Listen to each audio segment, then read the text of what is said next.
and that they do not want to help me in this matter. Well, Mr. Bishop, quite frankly, I'm a little tired of your conspiracy theories that everybody's out to get you or force you to do things. No attorney that's ever practiced in front of me has forced an individual to accept a plea. I have video Nor have, record. Mr. Bishop, it's my turn to talk. Sorry. Nor have I ever accepted a plea that wasn't knowing, intelligent, and voluntary. That's why you saw me go through those questions with the two individuals who did, in fact, enter pleas in their cases before we called your case to be heard today.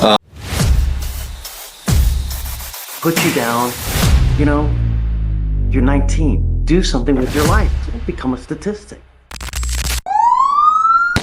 For the BPO, she did not do so. She did not file for an enforcement motion either that I requested her to do before Christmas. She told me that she had a rape case that she had to attend to that was more prior and important at that time. And we did not meet, so we did have a lack of communication. I feel as though she put more of her effort into the rape case and not mine. And so there was a breakdown of communication, and we're here today without any sort of, well, communication at all. So I agree with her motion to withdraw. All right. Ms. Yeager, did the state wish to be heard regarding the motion? No, Your Honor. All right. So the ethical guidelines for the practice of law do allow for withdrawal of representation when there's been an irreparable breakdown in communication. That's not uncommon. I've presided over and made rulings on motions of the same nature countless times. What's unique about this case is the fact that, number one, the Ohio Public Defender was cooperative enough to agree to allow one of their staff attorneys to actually come to Licking County, where we do not have a public defender's office, to represent Mr. Bishop, because Mr. Bishop has now blown through, on one case, let's see, 1, 2, 3, 4, 5. Mrs. Ilola would be the 6th attorney that had been appointed to represent him. In the other case, at the very least, she would have been the 5th attorney that was appointed to represent him. The court does not force attorneys to continue with representation when they feel that there cannot be an adequate resolution. Furthermore, the defendant has expressed his displeasure. Now, at this time, I am going to grant the motion to withdraw, and Ms. Ilola, if you would like to leave, you're free to go. Thank you, Your Honor. Before I do, though, I do want to make a record. Mr. Bishop did hand me a lot of materials to look over, which I did do so for his case. I would like to hand them back to him on the record, just so that way we do not have any further issues going forward.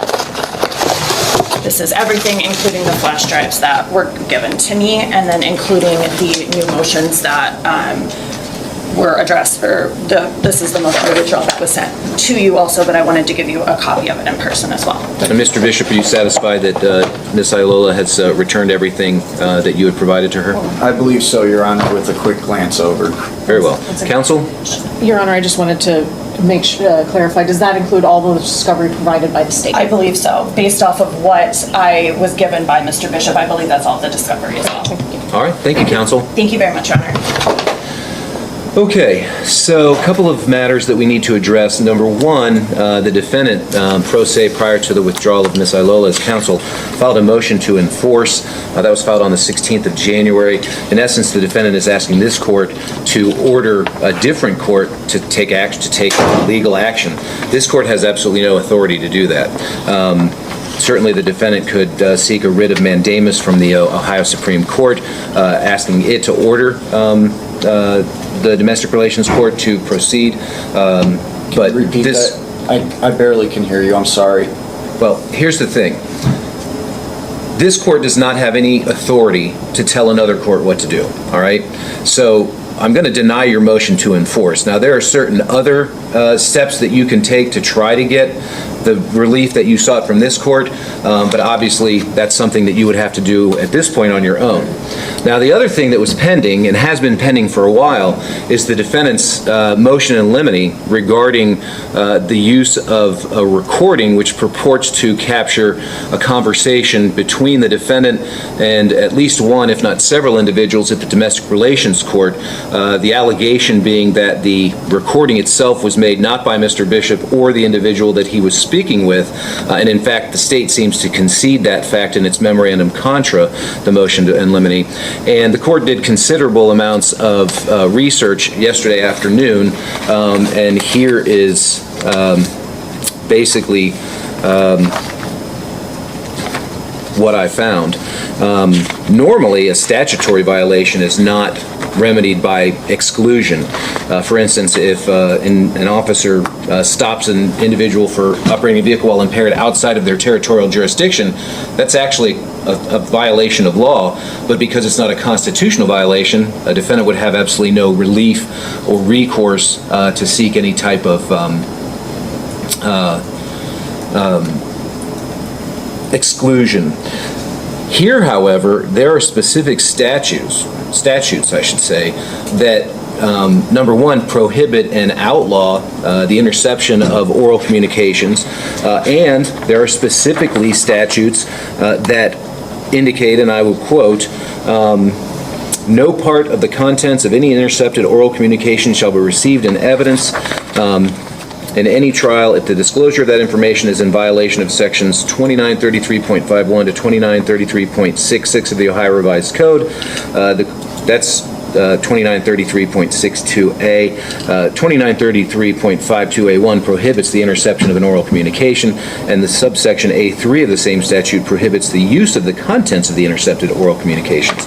So it would appear that the defendant's motion in limine is well taken, and I will preliminarily grant that in order that the defendant, or that the state, not use the recording itself in its presentation of evidence in its case in chief. That does not preclude the state from introducing evidence from individuals who were either part of the conversation or individuals who overheard the conversation as it occurred and who have a source of knowledge of the contents of the communication, not from the recording, but rather from their own auditory senses.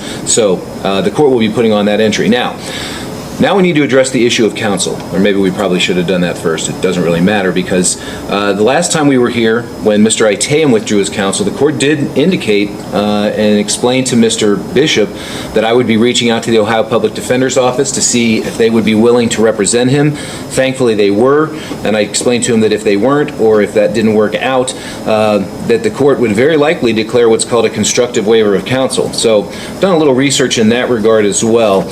There's a case out of the 5th District, actually, from April of last year. It's in re adoption of AMV. It's 2024 Ohio 1240 is the site. But basically it talks about the fact that in that case, 2 separate attorneys were appointed to represent the defendant in a parental rights matter. The rights are conveyed under a different authority than the constitutional, but it's pretty much related. And then after the putative father basically fired both of those attorneys, the court reached out to every other attorney on that county's court-appointed list, all of whom declined to represent the putative father. And the ultimate ruling was that the defendant had 2 options at that point. He could, A, hire his own private counsel of his choosing, or B, represent himself. But at this point, the court finds that it has done everything possible to afford Mr. Bishop his right to court-appointed counsel, but that if 2 were enough in that particular case, I think 5 is more than enough in this one. So the court is going to declare a constructive waiver of the right to court-appointed counsel, and I will explain to you, Mr. Bishop, that you have 2 options. Number 1, you can hire your own attorney using your own funds. Number 2, you can represent yourself. Do you understand that those are the 2 options you have? Yes, Your Honor. May I have a chance to speak now? As soon as I'm finished. Yes, Your Honor. I need to advise you of the perils of self-representation. I want to confirm with you that you did not go to law school, nor do you hold a law degree, correct? Correct. You've never been admitted to the bar of any state to practice law, correct? Correct. Well, here's the thing. If you elect to represent yourself in these cases, you will be held to the same standard as somebody who has been to law school, who has passed the bar, and who has the experience of practicing in the courts of Ohio. The court would not be permitted to advise you on how to proceed. You could very well miss certain opportunities to improve your circumstances or plead your case. And that would be a risk that you would be taking by the fact of refusing to accept the assistance of court-appointed counsel. Objection to that motion right there, Your Honor. I didn't refuse counsel. They've refused me. I would like that worded correctly. Sorry. Well, Mr. Bishop, here's the thing. They have all told me. Here's the thing, Mr. Bishop. Yeah.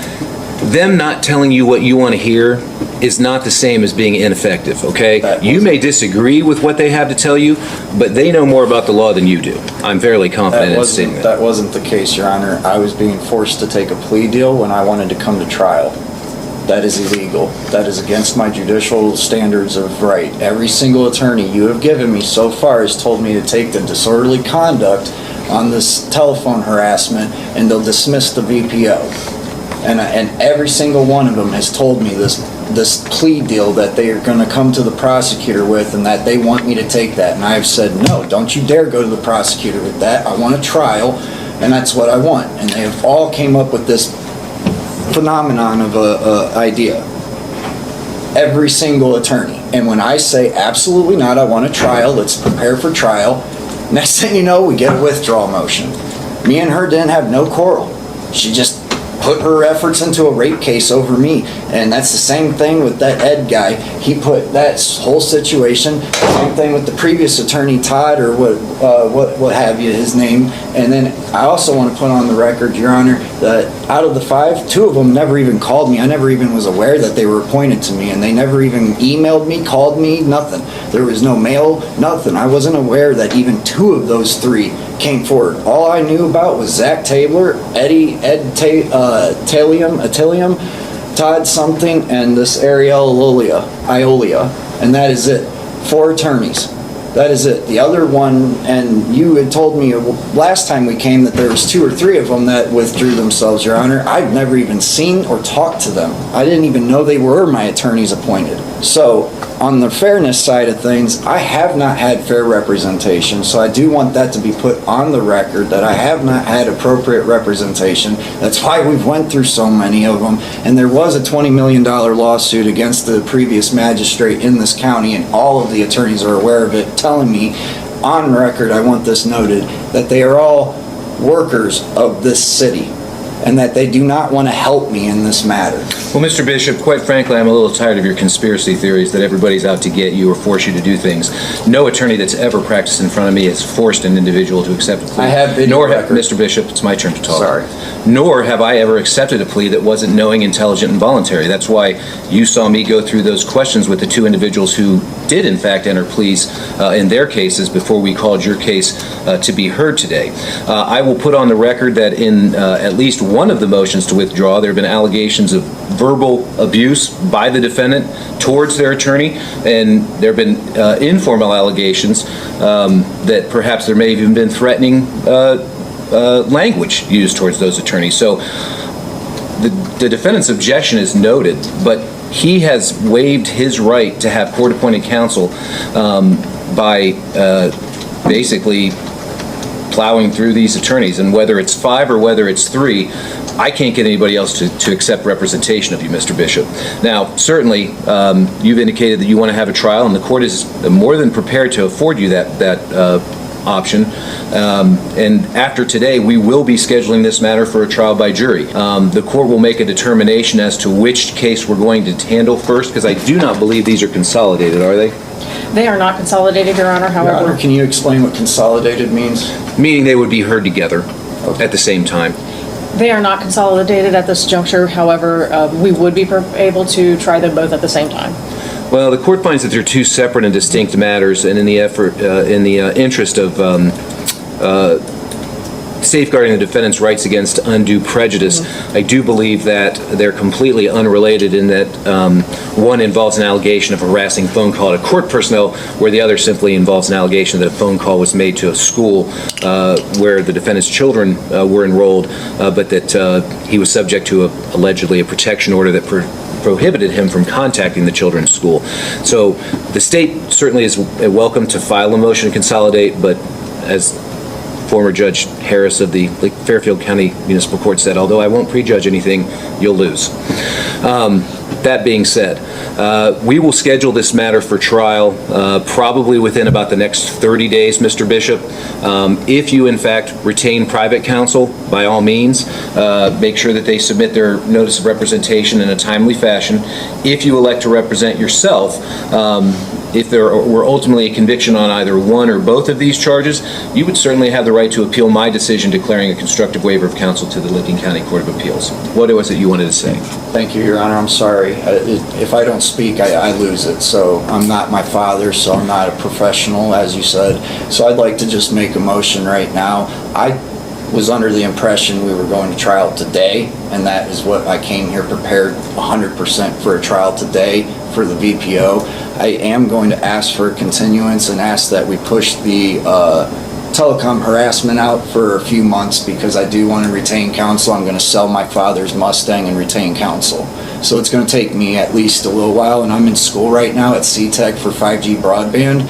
So and it's already paid for, I've already put $2,200, this case is over a year, my life doesn't stop, I've got kids, I got child support, I have to work and I gotta go to school. So I'm asking that, my graduation is after March 20th, we've pushed this out this long.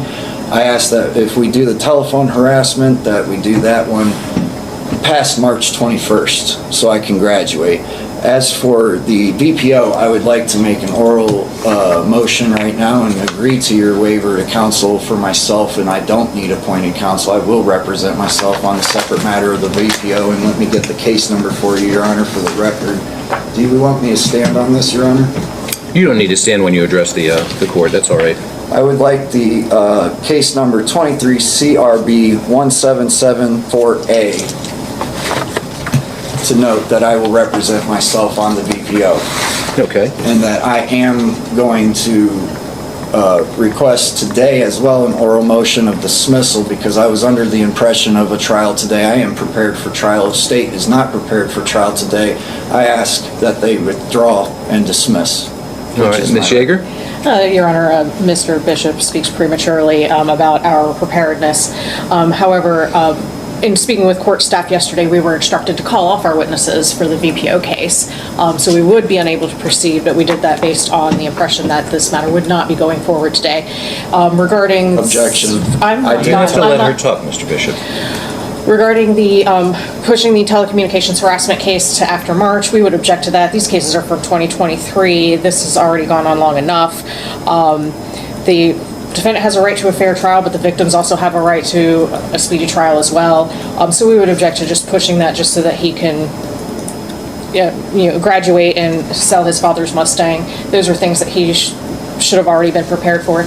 And since he did mention a disorderly conduct, we did want to just clarify for everyone, the state's offer has never been for a disorderly conduct. The state's offer has always been plead to the telecommunications harassment, and we would dismiss the protection order violation case. That's still what our offer is. However, if we do go to trial, we will be prepared to go to trial on both. Thank you. Alrighty. Your Honor, that didn't address my motion to dismiss. And we are not dismissing. Well, I was going to say, she doesn't really have to address it if she doesn't want to, but... Okay, as far as your indication, Mr. Bishop, that you wish to waive your right to counsel in the 23 CRB 1774 case, I just need to go over this with you on the record in open court. You do have the right to be represented by a counsel of your choosing, by hiring somebody. You have the right to apply for court-appointed counsel, which you've done, and which the court has granted on numerous occasions in this particular matter. Obviously, the court was declaring a constructive waiver of counsel, but if you're affirmatively waiving that, we just need to put that on the record and have you sign off on it.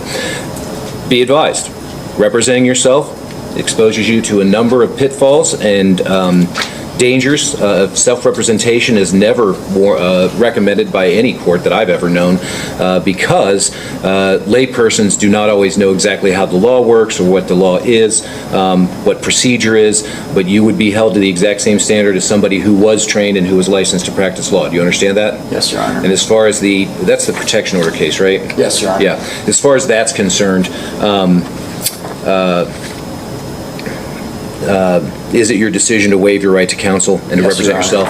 All right, I'm going to have the bailiff present you with the form entitled waiver of counsel. If that is indeed your decision, make sure you go ahead and sign off on that, please.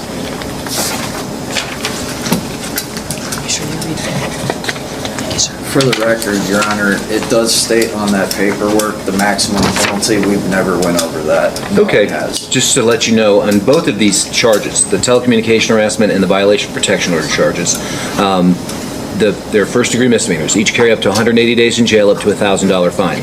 They're also both what we call enhanceable offenses, which means if you were to plead guilty or be convicted of either of them, if you were charged with the same offense that you were convicted of here in municipal court, it could be filed as a felony-level offense and carry a potential prison term, but your exposure as the charges stand here in this court are up to 6 months and a $1,000 fine. Understand? Yes. All right. And the record should reflect that the court did advise the defendant after he signed, but does that change your decision to want to waive your right to counsel? No, Your Honor. On that case. Okay, so the court Not will on accept that the waiver. case. Now, I do need to address a couple of other things before we recess, and that is the county prosecutor has filed 2 motions to quash subpoenas that were issued today. They're both in case number 23-1774. The first motion addresses the defendant's subpoena ducus tecum to the Common Pleas Clerk of Courts for audio recordings of court proceedings in the Domestic Relations Division. Counsel for the county argues that the clerk is not in possession of those materials and therefore cannot produce them. That's the Olivia Parkinson. Yeah, exactly. I have no objection to that, Your Honor. All right, so I'll go ahead. I agree that was a mistake. The clerk and me, when we were filing the subpoena, that was not to go to Olivia Parkinson or Common Pleas. It was miswarranted subpoena. Okay, well, I'll go ahead and I'll grant the motion to quash without objection from the defendant. The other motion was to either quash the subpoena ordering Magistrate Kokensparger to appear for purposes of testimony, or in the alternative, because he had some sort of a conflict this morning, allow him to appear in the afternoon. Do you want to speak to that, Mr. Bishop? I would object to that. As the prosecution has already stated, we've pushed this matter out forever, and he is crucial for the VPO situation because of his November 7th, 2023 hearing. And he is a crucial, I believe the word is alibi to the, or notice of justice is what I read about, which is why I pushed for the enforcement. But yes, his testimony on that date is crucial to my case, and that is why I believe he should be subpoenaed, because I have a right to face my accusers. He is one of my accusers. Well, actually, the accusation is that you made a phone call, not that, I mean, you can't, I suppose you could attack the validity of a protection order, whether it was actually in effect at the time, but relitigating whether it should have been granted is not on the table. That's not relevant to the determination about whether or not you violated it. So I'm going to grant the motion to quash at this time unless the defendant can show with more specificity the relevance that Magistrate Kokensparger holds to the violation of protection order charge. So, and I want to say this as well. I think you issued the subpoenas in the 1774 case, and that's the one it should have been, and I put these 2 motions in the wrong file. Okay, so I'm going to go ahead and I'm going to grant both of the motions to quash. As I said, you can reissue your subpoena for our next court date, but you'll have to show with some specificity why you believe that the magistrate has relevant testimony to provide. Well, my question to that, Your Honor, is the validity of my audio that I'm presenting on our trial date, because that is... Well, I wouldn't, let me put it this way. If somebody subpoenaed my staff to produce a recording of court proceedings, I would not be the one who would authenticate it. It would be the person who created the recording. So again, this is something that you're going to have to figure out on your own, because I can't give you advice on how to proceed, but there is a means by which you can address the appropriate party to produce those materials. And again, that doesn't mean they're relevant, and that doesn't mean they're irrelevant, but it means you have to go about the proper channels and seek the proper sources for those things. All right? All right, and then also final for my record, Your Honor, I would like open access to be able to speak with the prosecution, and so the VPO matter on case number 23 CRB 01774. Since they are separate matters, I would like to be able to have that line of communication between me and the prosecution open as is usual custom standard. Well, you'd be surprised how frequently the prosecution fails to respond to emails and phone messages from actually licensed attorneys. So I can't force them to talk to you anywhere other than inside the courtroom, other than responding to any pleadings that you file. Certainly, you have the right to contact them to see if they're willing to speak with you, but they're not required to prior to trial. Absolutely understood. Okay? Yeah. Anything else? No, Your Honor. All right, very well. We're going to stand in recess, and notice of the new court dates will be going out. It would be the court's intention to The telecom is the oldest one. yeah, that was The two. what the court was going to try first, was the telecommunication harassment. But as I mentioned, the state's more than welcome to file a motion to consolidate, but I'm not inclined to grant that because I do find that it would be prejudicial to the defendant. Oh, Okay? Your Honor, one more thing, just since he asked about open access to the prosecutor. I believe I indicated to Mr. Bishop last time when we were here with Mr. Atayam, and my position on that still stands. I will speak to him in court on the record, or I can speak to him in writing through email, just so that there's no miscommunication and no issues on either side. Okay, very well. Thank you very much. Court stands in recess. Can I get the email? Yes. I emailed you